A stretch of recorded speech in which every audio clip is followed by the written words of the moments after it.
always, I am Mason, he is Gautham, and I am not in my house. So if you're watching the video version, if the color looks a little washed out, all that, I apologize. Hotels don't have a whole lot of overhead lighting. But yeah, no, we're here to talk about the trade deadline. And I'm realizing I did not change the title of the episode on the screen. But the trade deadline. Everyone's always looking at greener pastures, trying to figure out how they can improve their team, and for both this season and the future. And the grass is always greener on the other side, and that's kind of what we're going to talk about today: is the greener grass for all these teams, for all these individual players, and really just kind of try and dive pretty deep into all the happenings of the last couple days. Before we get into that, Gautham, is there anything that you have been up to this week that you want to share with My the share fingers with the hurt group? from refreshing my Twitter so many times yesterday. So Refreshing your X. my ex, sorry, yeah. Yes. You still tweet on X, which I find interesting. Yeah. So Rachel, the grass isn't dead in New York. They don't have grass. It's the concrete jungle for a reason. So, um, but yeah. So we're not gonna beat around the bush here. We're just gonna get right into it. But before we do, I do want to remind everybody that we're doing this new thing that I'm calling Secret Phrase. And throughout the episode, either Gautham or I are going to say a secret phrase.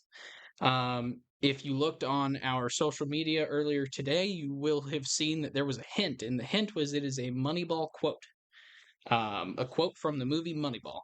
So if you hear the secret phrase, we're going to put out a tweet here tomorrow morning, asking for anybody who heard the secret phrase, and up until the pod next week, you can go ahead and um, guess what the secret phrase is. If you're right, you'll go into a raffle that at the end of the month, I will draw someone who will be a winner. This first month, we're going to do a sealed pack of baseball cards, a few baseball cards of your favorite team, and a getaway day sticker. So make sure to look out for the secret phrase, and make sure to let us know what that phrase is tomorrow on Twitter, Facebook, or Instagram if I can figure out how to make an image that'll look good for that. So let's see. I think that is all of the housekeeping that needs done, right? I think so. All right. So this week in baseball, I think we've got a couple things we need to talk about before we do trades, because there were two huge, huge things that happened this week. The first one happened last night, and that is Framber Valdez of the Houston Astros on trade deadline day threw a 93 pitch Maddox no hitter against Cleveland. He was one walk shy of perfection and eliminated that base runner on a double play to end the inning, so he did face the minimum. It is the first no hitter by a left handed pitcher, or first complete no hitter by a left handed pitcher in Houston Astros history. And so now Verlander, Christian Javier, and Framber Valdez all have no hitters to their names. And it just, this Houston team, I don't understand how they managed to do it, but they seem to have they do have a no hitter every year, it seems. They've got what, 16 since 1962, whenever they became a team, which is the most in the And majors in that time frame. that seems like, yeah, that's a lot of no hitters for, you know, such a short amount of time for a pretty new franchise. But yeah, Framber, he's just an awesome story. I feel like he was a guy that signed for $10,000 when he was 21 years old, which is extremely old for an international prospect. So he was basically just a guy that they signed that, he might turn out into something. He's literally the example of a lottery ticket turning into a diamond in the rough. He's 29 years old now, and he's just absolutely killing it this year, and basically throughout his entire career. He's been just an incredible pitcher after 2019. Um, numbers are sparkling. And this year he's sixth in the major leagues in innings pitched. So he's not like he's a workhorse too.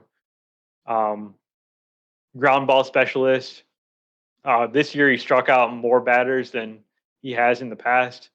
So he's kind of evolving too. I'm a big fan of Framber, and he's kind of got a good personality too. So um, happy to see him complete that no hitter Yeah, against Cleveland. same. Now, on the flip side of it, I mentioned how many no hitters that Houston has had since 1962. Well, can you tell me how many Cleveland has had since 1962? No hitters that they threw, or not 1962, 1981. Let's just go to 81. Yeah, How many I do since know then the have they answer to thrown? this. Yeah, well, that's why I'm asking. So you can go ahead and answer it. Yeah, so the answer to that question is one in 1981, Yep. And and how they've many been no times have they hit been no themselves hit? 5 times. Yeah. And the 5 times they've been no hit is actually just in the last couple of years. It's not even all the way back to 81, is it? I thought that was Yeah, I feel like they've been like fairly since recent. I feel like there was 2019. a recent year where they They got were no no hit hit. twice. Yeah, it was 2 years ago, I think 2021, they were no hit twice. And it's a rough time right now if you're the Guardians. And this is a team that is contact oriented too. Like that's the weird part. Like That is the weird part. you Yeah. would think you would be able to squeeze out a hit, just like I mean, find a honestly, gap and I don't think it's super predictive. Like there are good teams that get no hit. It just happens sometimes. I mean, well, give yeah, but credit to but Framber. this often though is kind of the weird part. It is weird, yeah. Like yeah, Framber was absolutely dominating. Like he 100% deserved that based on the way he was pitching, and there wasn't really a whole lot that anybody could do to stop him from being that good. Um, but still, it's like there's a point where you're kind of thinking, how does this keep happening to the same team? But the other big historic thing that happened this week is Shohei Otani exists. I think that's the easiest way to say it. Yeah, I'm just He yawning pitched. over here. It was just a regular Thursday for Shohei, right? Yeah, it it was the first time that Shohei had ever pitched into the ninth inning in the major leagues. He ended up throwing a 9 inning, 8 strikeout, one hitter against Detroit, and then in the second game of that doubleheader, mind you, he went out and hit 2 home runs before coming out with cramps in both legs because it was so freaking hot. It was 100 and something heat index in Detroit that day. And he just casually goes out for a day game, pitches a complete game no or a complete game shutout one hitter, and then casually hits 2 more monster home runs, And then is immediately back in the lineup the next day to hit another home run before he had to leave again with the leg cramps. Yeah. and then was back in the lineup again the next day. Right. So this guy's just superhuman.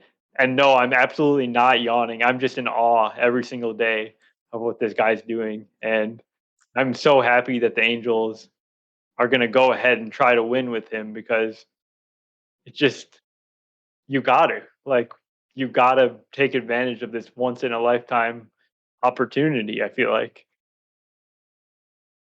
Yeah, 100%. And we'll get into that here pretty quick, but they're definitely. Perry Manassian has made a decision, and Artie Moreno has made a decision, and they are sticking with it. And that decision is they are going to try and win with Shohei. Period. End of Yeah. story. And we'll get into that here in a little bit. I do have a couple more notes I want to mention before we start talking about the actual deadline itself. First is we did unfortunately have a pretty big injury week here. Liam Hendricks went down with Tommy John today. Brendan Donovan is getting season-ending shoulder surgery. Bo Bichette is down with tendonitis in his knee after kind of a um, scary looking play where he just kind of pulled up lame around him first. Jordan Romano's on the IL. And this is all pretty recent. Strowman There's just went on the IL today. yeah, with a hip something. Yeah. Yeah, so we're seeing a lot of injuries this week, which is really not good to see ever, but especially right now, you really hate to see it. And with Hendricks just coming back from um was it leukemia? What's his which kind of cancer is I it? think it was Non-Hodgkin's non-Hodgkin's lymphoma. lymphoma. Yeah. Yeah, so just coming back from that and then almost immediately going down with Tommy John. Like that's a big hit to an already struggling White Sox team and just honestly something that you really, really feel for that guy right now. So I hope he has one more last act when he comes back after this injury. It's going to be awesome to see him come back. yeah, 100%. All right. So I think the next thing we want to do is we want to move on to a quick little game that I have created specifically for Gotham. But if we enjoy it, I actually have some ideas that can um, make this a game that I think more people play. So we're going to play a game called Career Chaser. And what's going to happen is I am going to give Gotham the name of a player. He has 1 minute to name as many teams that player has played for in his career as he possibly can. I'm going to do 3 rounds, an easy, an intermediate, and a hard round. And when I say easy, I mean easy. I'm trying to explain how this works, so I figured we'd go with one that I know he's going to get all the answers. Um, if we enjoy it, I think we can make some pretty good TikToks out of this and make some challenges for other people as well. Um, and I have a scoring system, but I don't want to do the math with Gotham. So we're just going to try it out. Gotham, are you ready? Do you have any questions? I'm so ready. Warm me up with this easy one that I supposedly know all the answers to. Okay. So the first player that I want you to name all of their career teams is recently traded Cy Young, Max Scherzer. You have 1 minute. Go.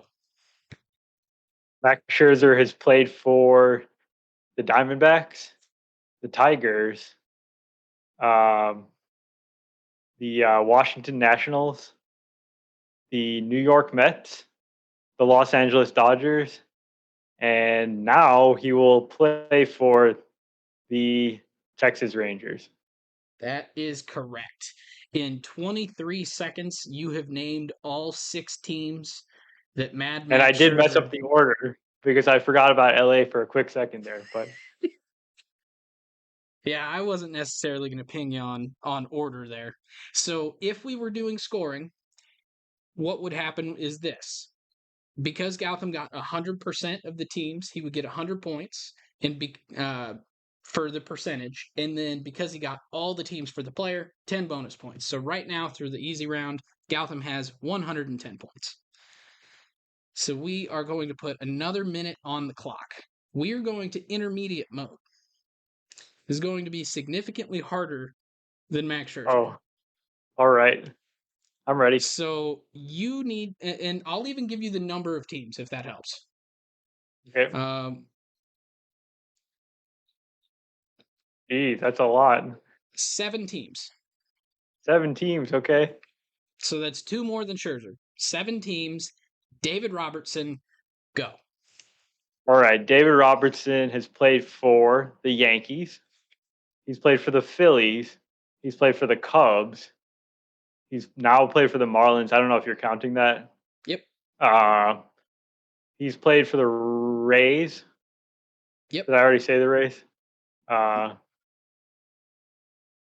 he's played for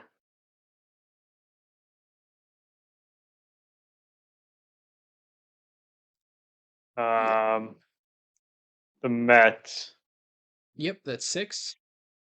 One more. and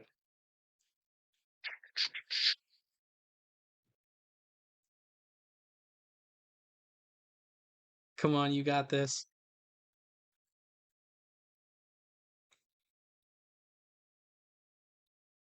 5 seconds. gosh, what is Just the take a last guess. team? Just take a guess. The Blue Jays. That is incorrect. It is the Chicago White Sox for 3 years. Oh, yes. The White Sox. I should have known that one. Yeah, he's played for both New York teams and both Chicago teams. And now he's played for both Florida teams. Florida teams. Yeah. Yep. If he goes to the Pirates, he'll have both of the Philadelphia teams too. Yeah. Um, real quick, I'll just figure out what your score would be. Uh, so because you only got 6 of the 7, you will not get the 10 bonus points. You got an 86%. So you are currently at 196 points total for the 2 rounds. So we have one more round. A lot of This is teams. this is extreme mode. 13 teams. Which actually might make it easier. 13. Do you know who the Yeah, player because is based on that? who's the player? Recently traded, not Cy Young. Actually, let me make sure it wasn't a Cy Young, just like 80,000 years ago, because that'd be real awkward. No, he is not a Cy Young, even remotely. 13 teams. My gosh. 13. What in the heck? Why is this freaking out? There we go. His name is Rich Hill. You have 1 minute. Go. Okay, Rich Hill has played for the Cubs. He's played for the Red Sox. He's played for the Orioles. He's played for Cleveland. He's played for the Dodgers and the Angels. Um, he's played for the Mets, the Pirates. He's now been traded to the Padres. He's also 9. played for the Dodgers. I think I already said the Yeah, Dodgers, you already actually. said the Dodgers. Who am I missing here? He's played for the Rays. Yes. He's played for the A's. Yes. I think you're at How many teams 11. am I missing? I'm at 11, yeah. So you've got 2 more. He's played for the You have 7 seconds. oh man, there's just not enough time. But um, And that is time. The 2 teams you were missing, I believe, were the Minnesota Twins. And did you say the Cleveland Guardians? I did. I did. You did? Did you say the Yankees? I I don't don't know. I think didn't I say don't the think you Yankees. did. So those were the Yeah. 2. It was the Yankees and the Twins were the only 2 that you were missing. So that gives you a final score. Let's see, 11 divided by 13. So that's 85%. So you got 85 plus 80 plus 85 plus 110. I messed up. 85 plus 86 plus 110. 281 out of 330 possible points. You kind of killed it, dude. I told you you'd be good at it. Yeah. I feel So like the Rich Hill one. I've asked you that question like before. We've done that quiz before. I think we probably have, but I thought it would be a fun Oh, it was experience good. here. Yeah. So yeah, so if you enjoy that, I think we could probably bring that back for various episodes here because there are obviously a lot of players to go through. So I almost gave you like an Edwin Jackson or an Octavio Dotel just to be mean, but I figured I wanted to go with guys who all got traded this year to Yeah. bring us into our next topic, which is the trade deadline. And this was a pretty big deadline. I wouldn't say this is quite as big as some of the previous ones last year with Juan Soto getting traded from the Nationals to the Padres, the year before with Trey Turner and Max Scherzer being traded over to the Dodgers, and a couple other big moves like that that were just like earth-shattering trades for a couple of teams. This deadline wasn't quite the same as those. Yeah. But at I the don't same think it was. time, I wouldn't say big is the right word for it. I would say there were a lot of interesting deals that happened, but there just seemed to be less available players, like we talked about last week, where there just wasn't the the supply of options that were going to get traded this deadline, and that's kind of how it played out. Yeah, and so it kind of makes it so that not every team can have a piece of the pie. A couple teams went big, a couple teams didn't do hardly anything at all, and there's some teams that were kind of in the middle. And but I kind of want to start by just asking you what the biggest biggest shock was for you this trade deadline. I mean, honestly, there was no big shock for me. There was not like a Juan Soto trade. That was a shock to me because in the weeks and like even the days leading up to it, I was like, this can't happen. And then it just like kind of like all of a sudden a switch flipped and it was like, this is actually happening. It's going to happen. With the Scherzer and Verlander thing, those were definitely the most surprising things that happened. But then when you saw kind of the Mets direction and um, there's a lot to discuss with what the Mets did in this offseason, in this trade deadline.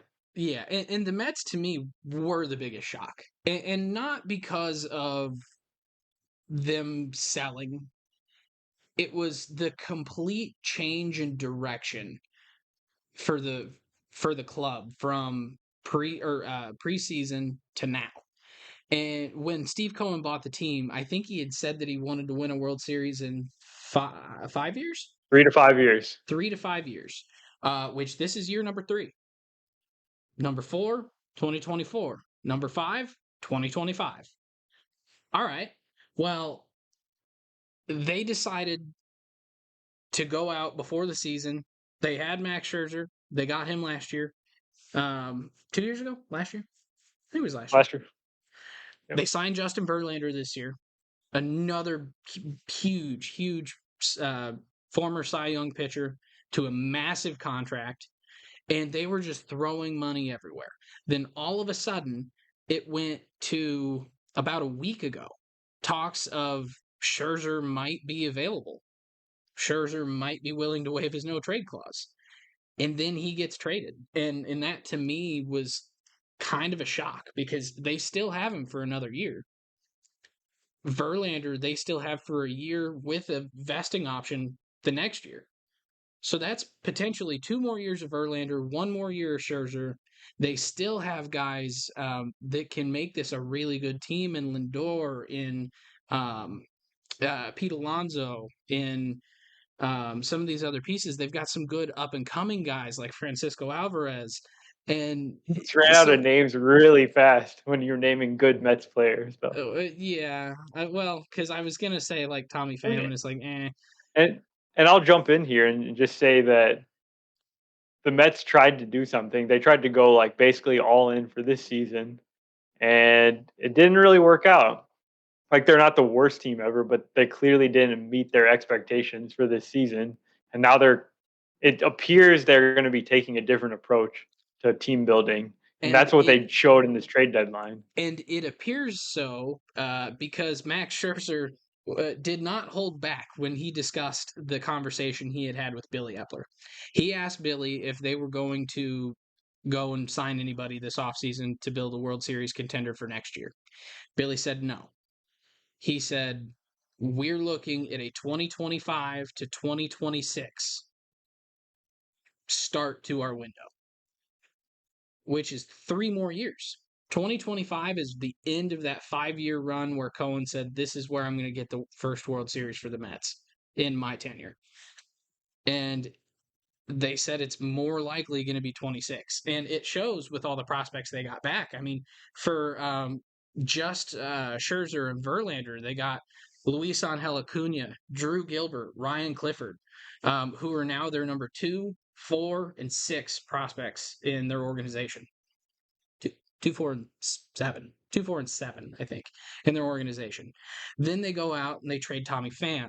They trade Dominic Leone, Mark Canha, David Robertson, and they add guys like Jeremiah Jackson, Ronald Hernandez, Justin Jarvis, Marco Vargas. All of those guys are now in the Mets top 30. Yeah, that's how you So, build a farm system, and they kind of need it. I mean, obviously they yes. had a couple guys at the top of their system that have sort of graduated, like your Vientos and your Beatty and your Francisco Alvarez. Alvarez. They're good prospects, but beyond that, it's not like a rich system at this point. Yeah, because And they had traded away guys like Pete Crow Armstrong and some of the other big prospects that they had to other teams to help build this team that they've got right now. Andres and the thing Jimenez, is, with the way they did it, is a lot different than what we've really seen. They basically bought these prospects. yeah, The players they got back in return are Acuna is a like mid top 100 prospect, like roughly ranked 50th among prospects. He was, I believe, the best like on paper prospect moved at this deadline. Is that correct? yes, I think he was the number 41 in the top 100. And the only way it happened is because the Mets were willing to pay down so much of Scherzer's contract to Yeah, get this kind of return. $36.6 million of what And the he has crazy left. part about it is that it actually ends up saving the Mets money because they will essentially have to pay less tax money, and it works out financially for the Mets despite them paying just an incredible amount of money for Scherzer to not pitch for them. Yeah, because And that then they did this. $36.6 million does go towards the luxury tax threshold for next year. But paying luxury tax on 30.8 million is a heck of a lot better than paying it on 37. Yeah, Same goes with Verlander. They still owe Verlander $52.5 million over the rest of this year, 23 or sorry, the rest of this year, 24 and 25 if his option vests, which I think it did as part of the trade, right? no. So the option vests if he pitches 140 innings next year. Oh, okay. But yeah, if he pitches 140 next year, then they're going to owe him 17.5 million in 25 to play for the Astros. And so they've got $90 million that they are paying Scherzer and Verlander to go play in the AL East or AL West. Sorry, AL West, which is a ridiculous amount of money. Mhm. But But it gives them so much more flexibility to do other things. They can go build their team a different way. They're not reliant on very, very old pitchers. yeah, And they also, a lot of people were talking about how they're trading for really low level prospects. I think they got like an 18-year-old in the Robertson deal. But just because they're so young does not mean that you can't turn around and flip them if you're in the situation that the Rangers and the Astros are in this year, where you're buying. All the ways that you can like improve your farm system can help you down the road, not necessarily if they ever play for the Mets, but just like a team like the Rays is a perfect example. They don't have an issue trading their prospects because they have other prospects like that are always there. They always have a depth of prospects that are blocked by major leaguers, or they have better prospects and they have no issue dealing from that depth. The Mets can't do that. They don't have any prospect depth at this point. yeah. Uh, I don't know, but this entire situation for me was just shocking that it happened mid-season and not in the off season because it's like this was a decision they could have made before the season, not sign Verlander. Obviously, they wouldn't have got these prospects if they hadn't traded him, but if there was an entirely different way they could have gone about it, and it almost feels like it would be more painful if I were a Mets fan right now to see a team that's sporting Lindor, Pete Alonso, Verlander, Scherzer, uh, other Mets player, Jeff McNeil, I guess. He's Oh decent, man, sure. other Mets player. Yeah. but No, but but to didn't they see do a it right team though? like Didn't they that, do the right thing? it, Like they yes, but my point isn't necessarily that they didn't do the right thing. It's that this would be painful as a Mets fan to watch because Oh last yeah, week you had these absolutely. superstars on your team. This week you're kind of hoping they lose so that they potentially get a higher draft pick. Which, by the way, because the Mets went $40 million over the luxury tax, their first pick, if they don't get a lottery pick, slides back 10. So, So have they have not come down under the Cohen threshold mm-mm, by these trades? nope. No. Okay. So, um, so yeah, you're kind of hoping that the Mets lose as much as possible so that they have a higher shot of getting a lottery ticket or a lottery pick and not slide back to 10 picks in the first round and instead slide back 10 picks in the second round.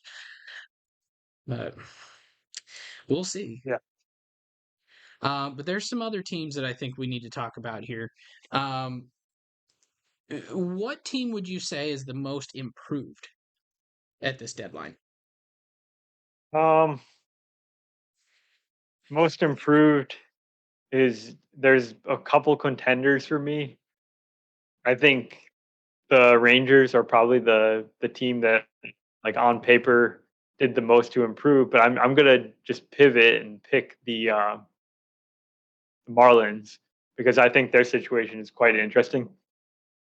The Marlins, what they did this trade deadline is go out and acquire power, and they did that with Jake Berger and with Josh Bell, and they also acquired David Robertson to shore up the back of their bullpen. And this is new for us because we never see the Marlins in a buy mode.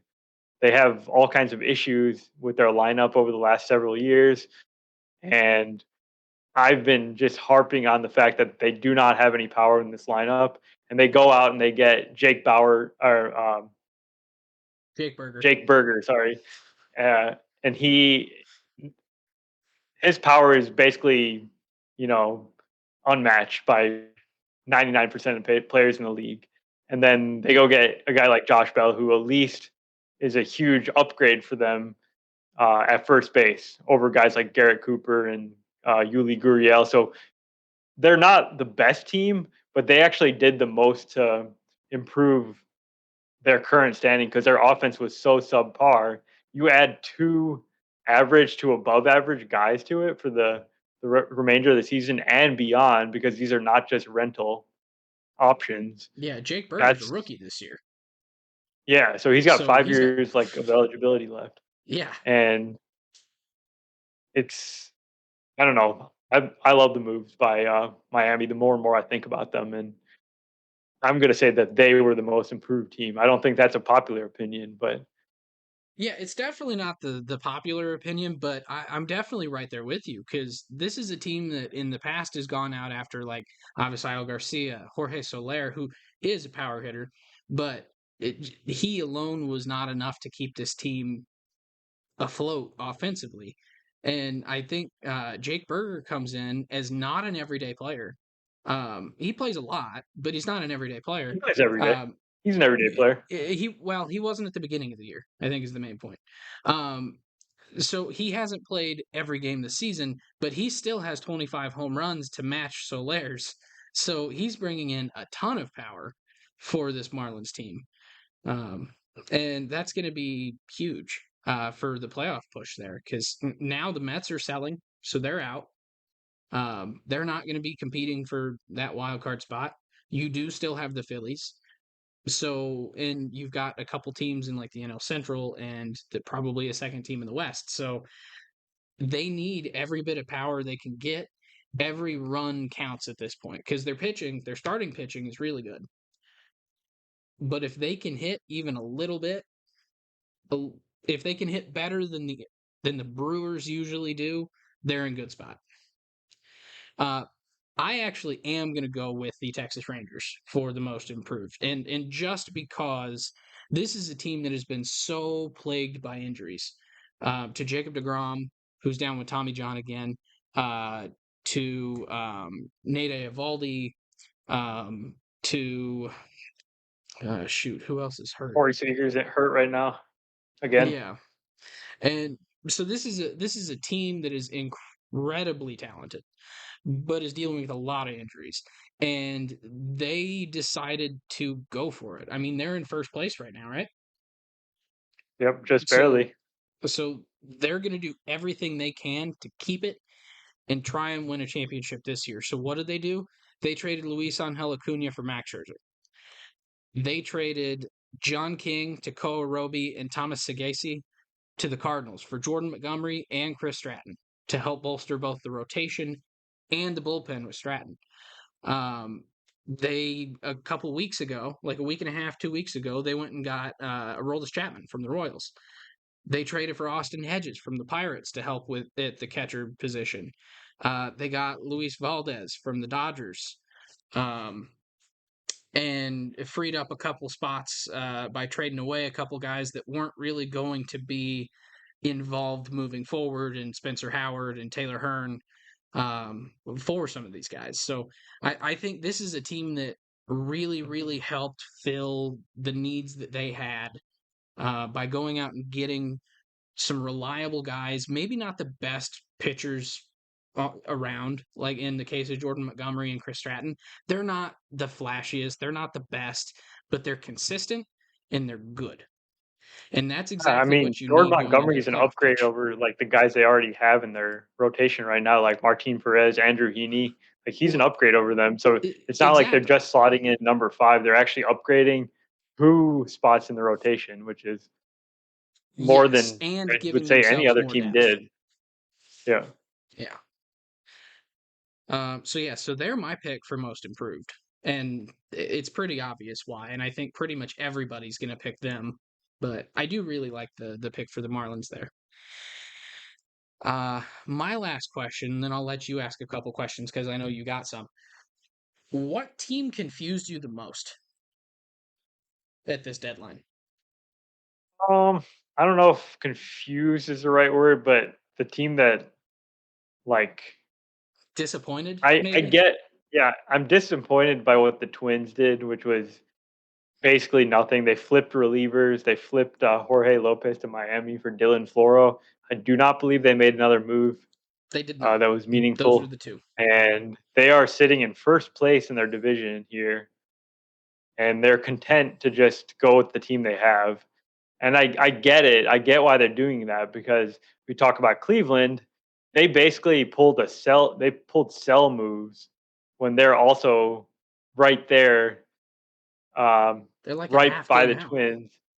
Yeah, so it's like neither team really feels so great about their teams that they want to push their chips in for this season. They're just kind of content to ride it out, hope they get hot for a week here and push ahead of their competitor. It's kind of just it's not fun. Like it's not exciting and it doesn't give me confidence that those teams are even super invested in their seasons this year. Like they're not making moves. It's They're like you don't content to. necessarily have to make a move, but if you're a team that has so many clear needs, like they needed a right-handed hitter for their lineup, they had too many left-handed hitters to choose from. They could have moved from that surplus and added a right-handed hitter or added bullpen arm or something. Like there's some incremental move the Twins could have made to improve their chances to win this division. That's right there for the taking, and they did not do that, and that's just majorly disappointing. Yeah, and for the exact same reasons, I'm kind of confused and frustrated, along with I think every other fan, by the Yankees. Like they did the exact same thing as the Twins, except their two moves were getting Keenan Middleton for Juan Corella, and then getting Spencer Howard for cash from the Rangers. That's it. In the last month, those are the only two trades that they have made. And the reason that it's confusing is because this is not a good team. It's not a bad team, but it's not a good team. They're in last place in their division. So are you going to try and compete? Are you hoping that Aaron Judge comes back and it spurs the team to go on a run? If so, it probably would have been a good idea to, I don't know, go out and get a left-handed hitter to take advantage of the short porch, to go out and get a starting pitcher, or to try and get a starting pitcher, to hopefully get Sevy out of there and let him figure out what's going on, or to replace Domingo Herman, who has now been placed on the restricted list for the rest of the year, or go out and get some bullpen help, or get another catcher because Jose Trevino is out for the year, or there's so many things that the Yankees need. This is not a good Yankees team. And they had some guys that if they really wanted to, they probably could have sold and maybe got some prospects or potentially started building for next year. And guys like Bader, who's a free agent at the end of the year, IKF is a free agent at the end of the year, Wandy Peralta is a free agent. So why are you just sitting on those guys and not going out and trying to improve the team to compete? You just Oh, completely stayed pat. I guess you pointed out all the flaws and all the holes this team has right now. It doesn't even feel like a team that is competitive. So No. I can almost see the argument for not going out and buying. Well, yeah, This is but not then a team you're. why didn't you sell the pieces that you had? Yeah, they probably should have, and I think that's the bigger miss. And would Cashman have been ripped more if they had gone out and sold? Like technically, I don't think their so. buy move was hanging. I mean, the way they're trying to sell it, I'm not advocating for this at all, but they're saying, "Hey, we didn't trade our guys and that's our buy move." And it's kind of like poor logic Yeah, to incredibly to poor make that, logic. but it this team is stuck right now. They no moves that they were going to make in this trade deadline were going to really push them towards being a contender, in my opinion.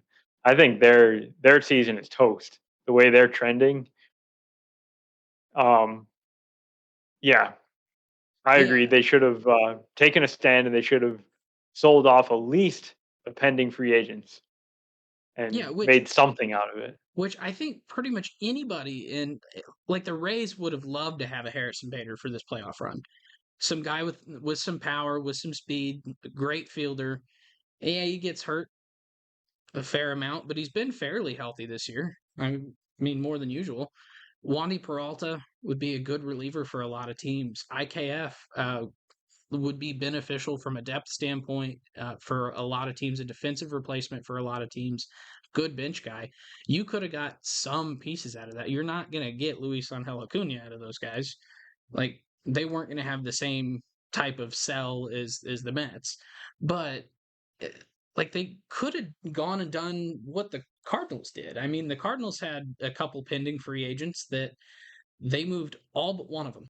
And they didn't get any one prospect that was like incredibly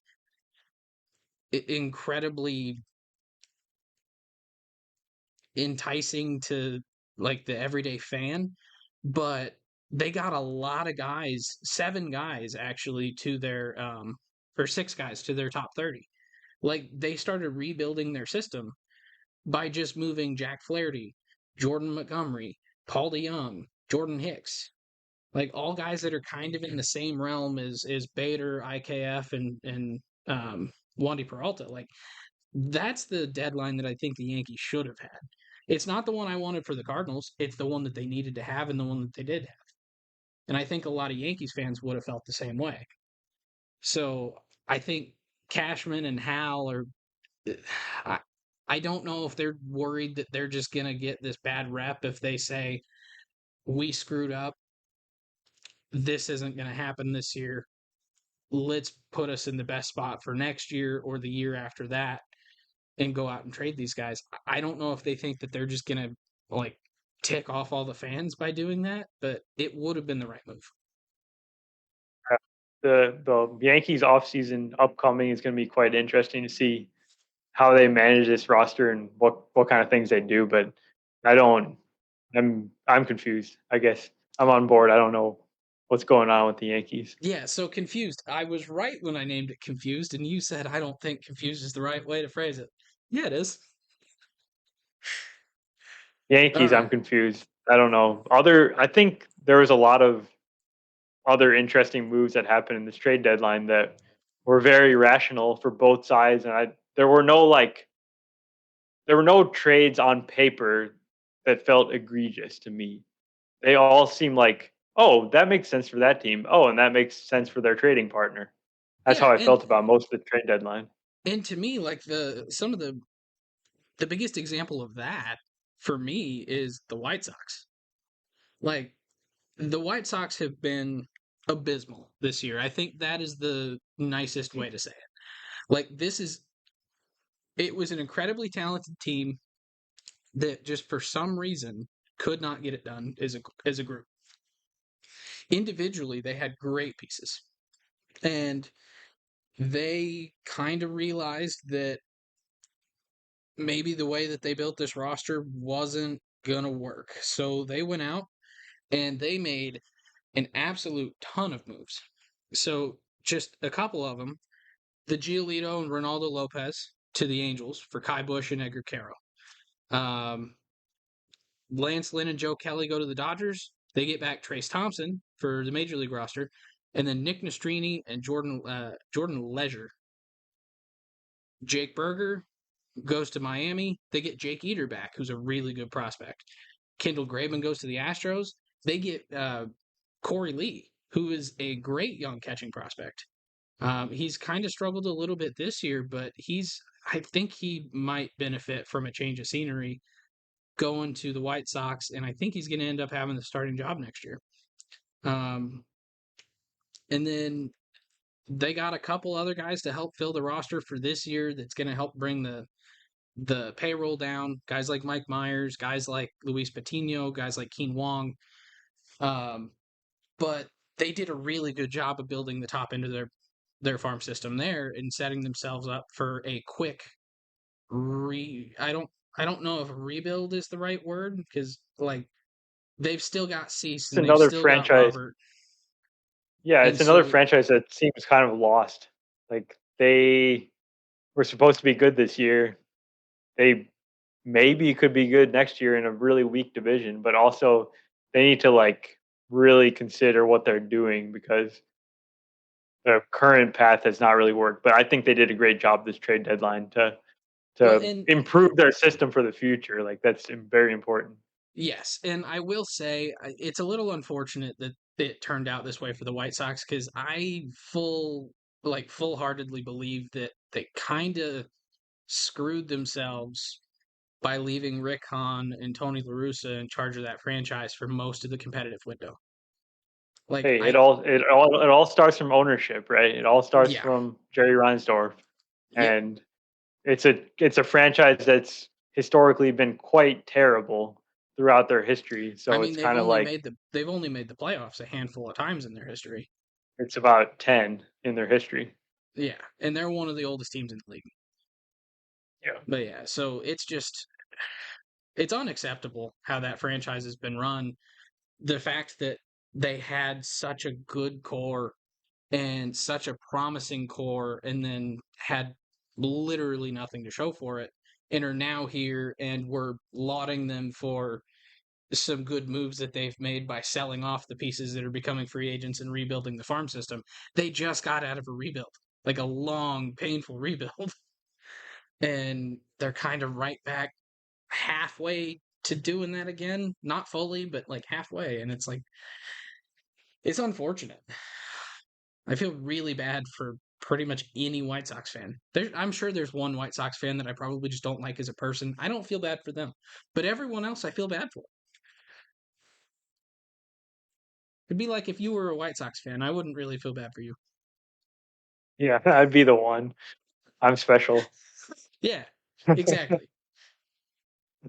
Yeah, so okay, let's switch gears here and talk about two teams that I think are really intriguing in this trade deadline conversation, kind of for different reasons, but also for a similar reason in that they weren't clear buyers or sellers kind of going into the last couple of weeks.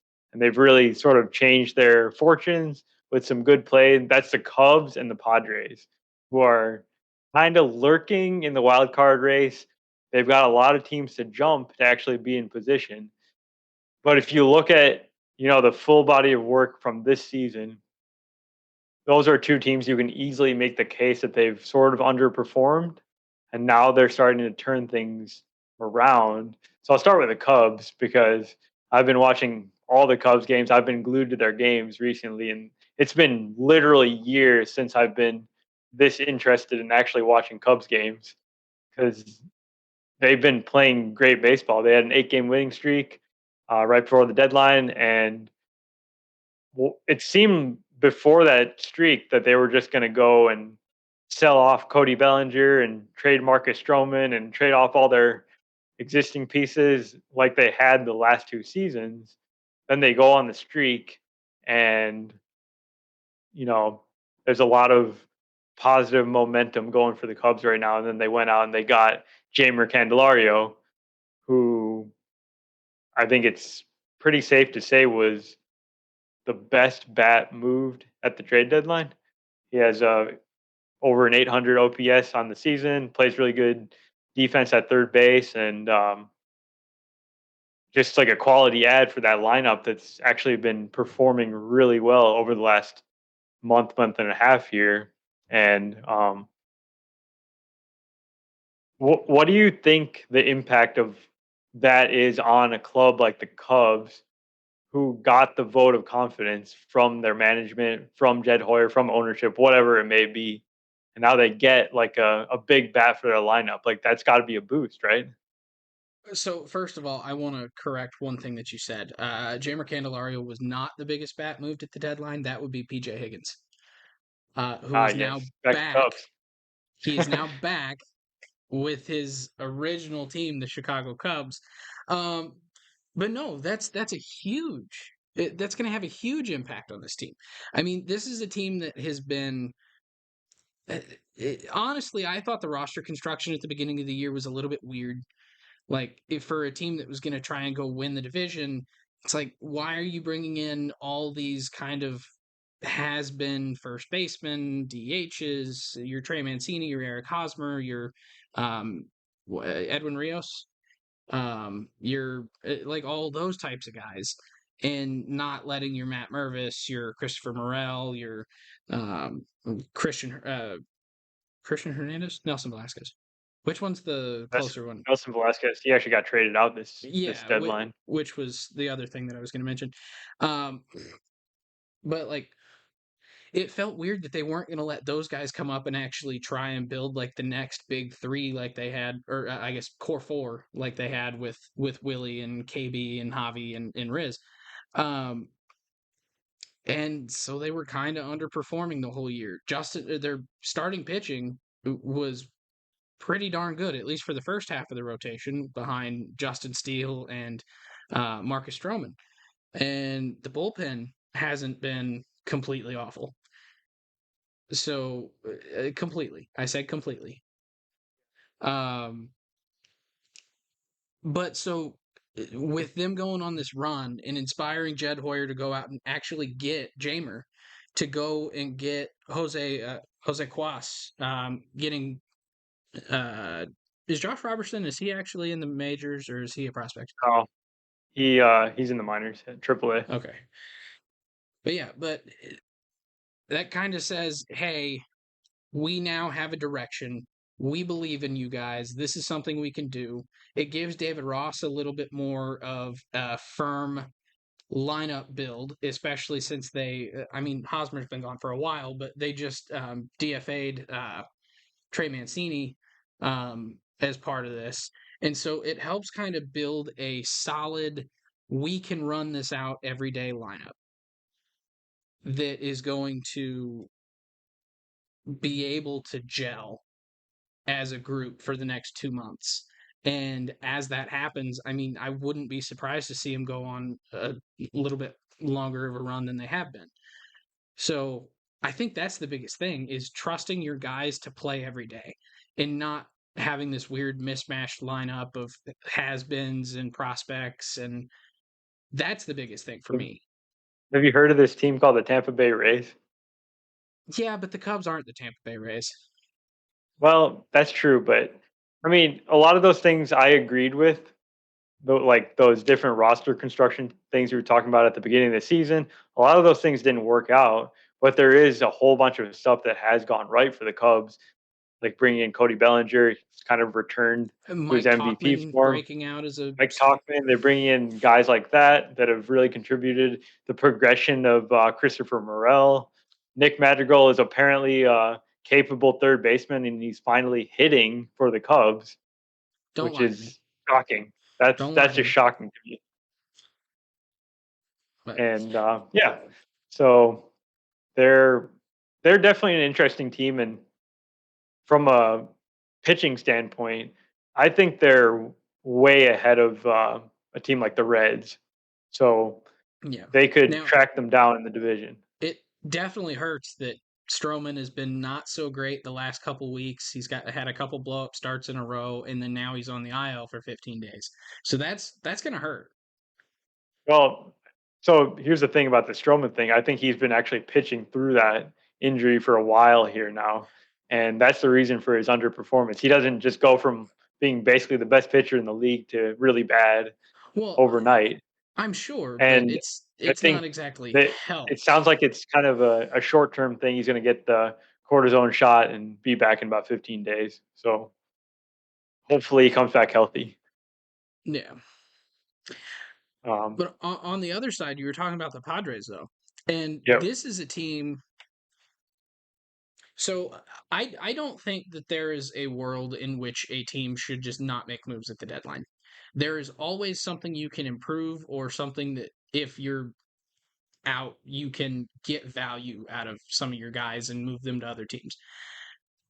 But if there was one team that could have done that this year, and I would have said, all right, I get it, it would be the Padres. Really? Because this is a Padres team that was underperforming so badly in the first half that the natural regression to the mean is going to be a much improved team, mostly on offense, because their pitching's been really solid. But they didn't sit on their haunches and just wait for things to happen, similar to the Yankees and the Twins. They went out and they got Rich Hill, they got G-Man Choi, they got Scott Barlow, Garrett Cooper, Ben Gamel. Like, they went out and tried to get pieces that are going to help improve their team even more. Rich Hill to come out and pitch some pretty solid innings to help get him through the end of the year with everyone healthy. G-Man Choi, some power at DH, which is something that they've kind of struggled with this year. They brought back First Nelson base too. Cruz. They've left it. What? I was going to say, yeah, first base has been like a dead spot in the Padres lineup this year. Bring in two first basemen, G-Man Choi and Garrett Cooper. They basically like have a new platoon there. And Yep. I guess I don't see why you've got a problem with the Padres going out and making moves. So, like, No, it's AJ Preller. He's going to. I didn't have a problem with it. I just said if they didn't do it, I would have been okay.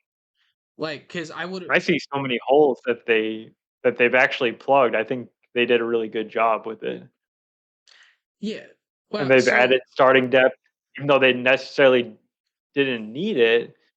Um, Getting a guy like Rich Hill as your like fifth or sixth starter, that's not too bad. yeah, I think you're just misunderstanding kind of what I was saying. Like, I'm glad they went out and made moves. I just think this is a team that would have naturally regressed to be a much better team than it was in the first half. And so I think if Preller had come out and said, "We trust in our guys, so we didn't make moves," that would have been the one time that I would have went, "Okay, I don't like it, but I see it." But he didn't do that. Okay, He's like, "I trust our right. guys, but also here, we'll do this." Preller's a very proactive guy. He's not going to sit back and wait for regression to take its course. He's a guy that's going to go out and do something about it and make it happen. There's like a ton more teams that we could talk about. Or I guess like, is there any other teams that we should definitely talk about that we didn't? Probably the Angels, right? Yeah, I was gonna say the one that at the beginning I said we would come back to, and we haven't yet, and that would be the Los Angeles Angels. And let me get all of their moves pulled up here because they made quite a few. It's the Mariners. That's the Angels. Now, mind you, uh, the Athletic has rated their trade deadline is a D grade, so they don't really like it. But Don't listen to Jim Bowden. I'm sorry. yeah, I wasn't going to. Oh, this is Jim Bowden that wrote this? I didn't even look at the Yeah. byline. Oh, that makes sense. So the Angels with Otani, they had been shopping him for a little bit, trying to see what the offers were coming back for him, and didn't get anything that they were really liking. And the Angels went on a run, similar to the Cubs. where they just won a whole bunch of games in a week and got themselves right back into contention. And they decided, okay, we're keeping Otani. And to help try and get Otani and Trout to the postseason one time as a duo in 6 years, they're going for their first time in the playoffs with those two. They decided that they were going to go out, trade for Lucas Giolito and Ronaldo Lopez from the White Sox. They got CJ Cron and Randall Grichuk from the uh, Rockies. They got Eduardo Escobar from the Mets. They got Mike Moustakas from the Rockies. They got Dominic Leone from the Mets.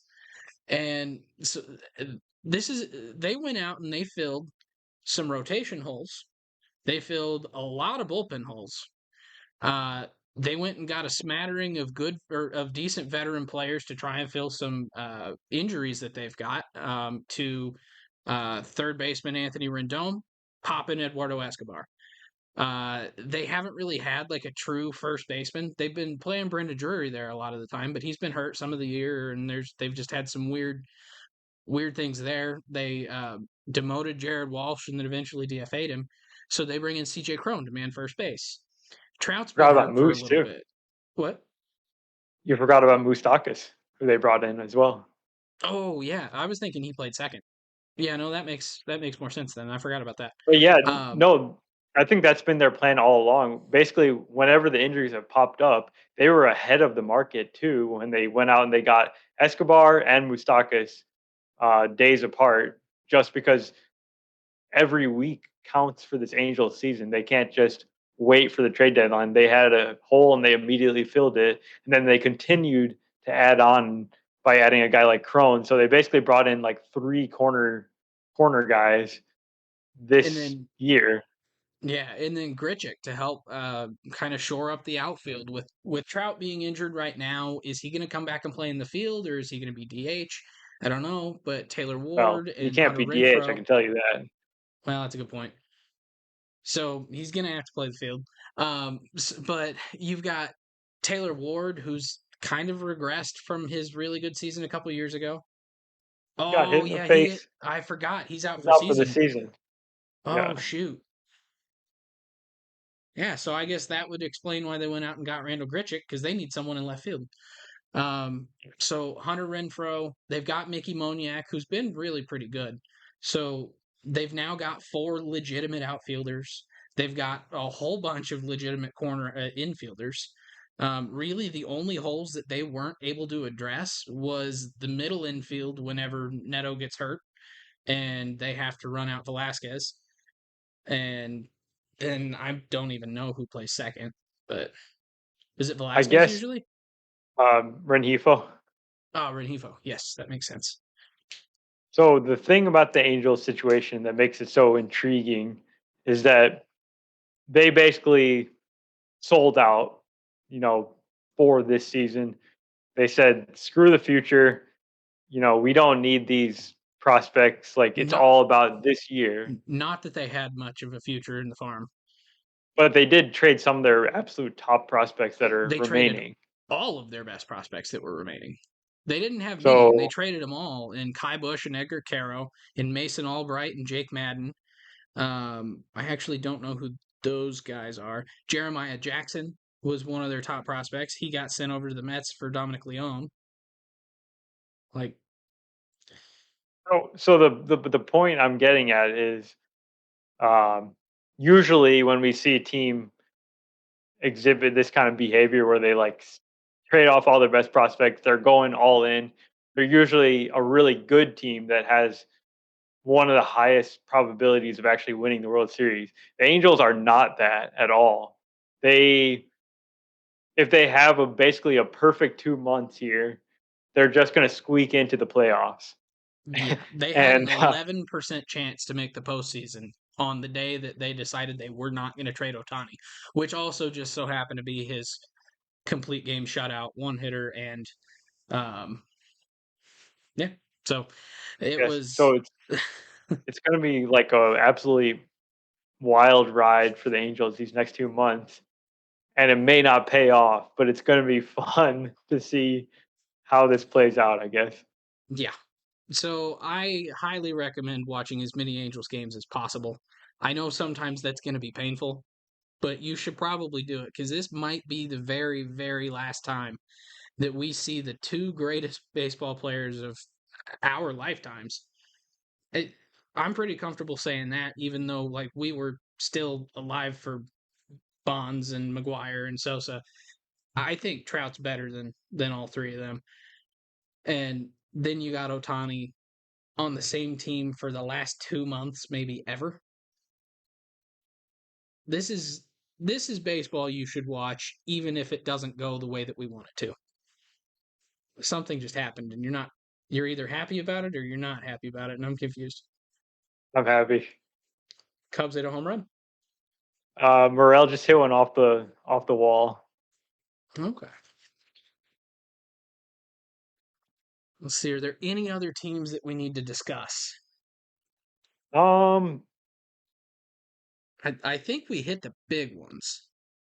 yeah, so there's definitely some other teams that made nice smaller moves that I mean, we can absolutely talk about them, but I don't think they're so noteworthy. Well, maybe we should talk about the Dodgers just really quickly because they made quite a few moves, and their kind of strategy was to take chances on guys that have not necessarily had good seasons. Actually, they've all pretty much all of them have had very bad 2023 seasons, but they all have extensive track records of being really good players. So they brought in Ahmed Rosario, Lance Lynn, Joe Kelly, Joe Kelly, and uh, who's the last Kike one? Hernandez. Kike Hernandez, fan favorite. Like the fans were absolutely going bonkers for Kike last night in his return to Dodger Stadium. So I don't know. The Dodgers seem to do moves like this all the time. They usually pay off for them. So Lance Lynn had a pretty decent start his first time out. Like Well, the and Dodgers need a lot of help though. his pitch mix What? was entirely different from what it was with the White Sox. It was all fastball and curveball. I think he went back to like his predominant fastball usage that he was using Yeah, previously, and he still gave up 3 homers, so that's not really but fixed. he also got the most whiffs on a fastball out of any Dodger this year, which was And it 13. was the A's he was facing though. Yeah, that's fair. But But I guess like I think the Dodgers had some serious holes that they haven't necessarily had in prior years. Like their pitching, starting pitching is not nearly what it's been in years past. The offense still amazing, but that's just something to watch. I think it would be interesting to see if Lynn helps them at least get where they need to be. yeah. All right. So I think if there's if there's anything else that we think of, I'm sure we'll find a way to let you guys know our thoughts. We've been a lot more active on Twitter here the last week. So on X here the last week. So make sure if you're not already following us there, go and follow us on X and Facebook and Instagram, TikTok, whatever. Um, let us know if you've got any questions. If we didn't talk about your team, if you want to know our thoughts, just let us know on socials. I think that's pretty much all we have time for tonight. Uh, if you Oh, shoot balls. You know what we didn't do? What? Neither one of us said the secret phrase. Oops. We were Oops. having such good conversations, it didn't quite come up. Well, okay, here, let's do this. Just to see how many people actually listen to the very end. I'll straight up tell you Yeah, the secret phrase. This was going to be whenever we talked about the Cleveland Guardians and the Twins. Was going to say the Twins were thinking, let them make mistakes. When your enemy's making mistakes, don't interrupt them. They're giving you an out, just giving it to you. Take it, say thank you. And that was going to be the secret phrase that we said there when we talked about the Twins, but we totally forgot. So, you're the real MVP if you listen like 1 hour 10 minutes into the podcast. So thank you. which is exactly why we're doing it now. It's a test. 100%. We didn't forget. that was planned. But yeah, so thank you very much for hanging out with us tonight. We will honor the secret phrase because I mean, heck, the point is to it isn't to make it difficult. So we'll post that tomorrow. Make sure to just give me a little portion of that so that we know that you were listening to it, and we will get you entered in that raffle. And we will do a bit better of a job working in our secret phrase to the conversation next week. Um, yeah. So until then, we will see you later. If you enjoy the podcast, please subscribe on your favorite podcasting app and YouTube to make sure you don't miss any future episodes. Join the conversation on Facebook, Twitter, Instagram, and TikTok at Getaway Day Pod. If you enjoy card collecting, check out our sister YouTube channel at Getaway Day Cards.